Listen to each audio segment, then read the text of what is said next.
Постоянно обещаешь себе, что с понедельника начнешь новую жизнь. Понедельник приходит, но ничего не меняется. Знакомо? Качество нашей жизни напрямую зависит от качества наших привычек. И в поиске ответа на вопрос, как же все-таки привить полезные привычки и начать жить свою лучшую жизнь, я столкнулась с книгой «Атомные привычки» Джеймса Клира. И теперь готова поделиться с вами основными идеями из этой книги. О чем эта книга? В книге «Атомные привычки» представлены прикладные инструменты по тому, как прививать полезные привычки и избавляться от вредных. Нам рассказывают о 4-ступенчатой модели привычек, которая точно поможет нам добиться желаемых результатов. Я проверила это на своем опыте, это реально работает. Главные идеи. Небольшие изменения приводят к грандиозным результатам. Представьте, вы поставили себе цель читать по одной книге в день, при том, что раньше вы вообще не читали. Какова вероятность, что вы сдадитесь и не выполните обещание? Думаю, многие, и я в том же числе, бросили бы эту затею, не дойдя даже до середины книги. После этого мы, конечно же, начали бы себя усиленно гнобить за то, что не выполнили свое обещание, и вполне вероятно вообще не прикасались бы к книгам какое-то время. Но если выбрать тактику небольшие изменения, грандиозные результаты,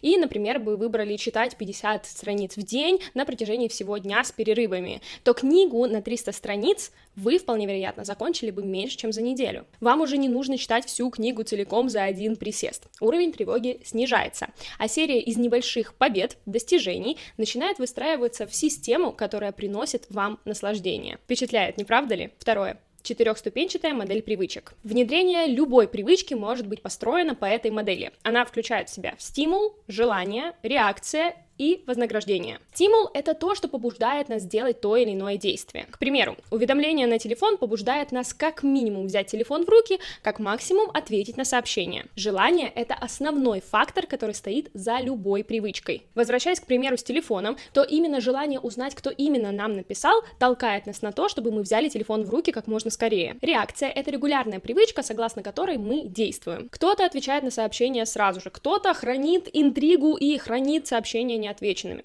Кстати, будет интересно почитать, напишите, к какому типу относитесь вы. Ну и, наконец, вознаграждение. Подкрепление — это конечная цель любой привычки. Именно на этом этапе часто разваливается формирование привычки. Если ваша цель — иметь стройное и подтянутое тело, и для этого вы внедряете привычку регулярных походов в зал, то вознаграждение в виде тела своей мечты, к сожалению, вы получите не скоро. И если вы не будете награждать себя за эти походы в зал хотя бы первое время, то ваша привычка с этими походами в зал сгорит так же скоро, как и абонемент в этот спортзал, в который вы просто перестанете ходить. Третья идея из книги — это упрощение. Упростите новую привычку настолько, чтобы ее просто было невозможно не выполнить. Хотите начать читать перед сном? Начните не с 20 страниц, а с 5. Не можете начать с 5, начните с 1.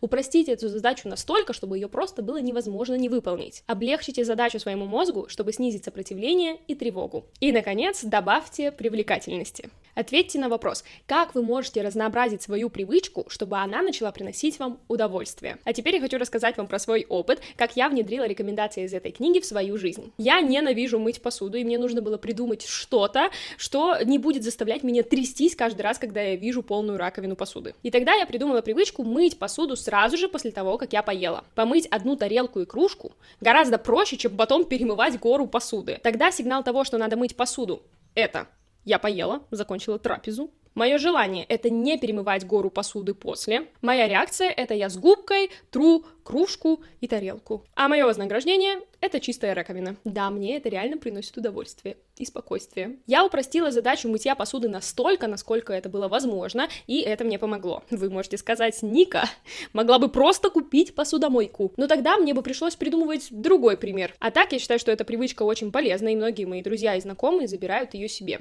Возможно, и вам она тоже придется по душе. Это реально упрощает жизнь и экономит время. Я настоятельно рекомендую прочитать эту книгу всем тем, кто хочет вдохновиться на изменения в жизни. Сделать ее ярче, насыщеннее и свободнее. Потому что, вопреки заблуждению, что нужно выбирать между формированием привычек и свободой, знайте, что эти явления не являются взаимоисключающими. Они не исключают, а взаимно дополняют друг друга. В своем телеграм я написала еще больше рекомендаций из этой книги по тому, как внедрять полезные привычки, а также добавила инструкцию по тому, как избавляться от вредных. Переходи по ссылке, которую найдешь в описании, либо сканируй QR-код, который прямо сейчас находится у тебя на экране, переходи и читай. Подписывайся на мой канал, здесь будет много полезного и интересного, ставь лайк, это поможет продвигать мои ролики в массы. До встречи в новых видео, с вами была я, Ника Новгородцева. Пока-пока!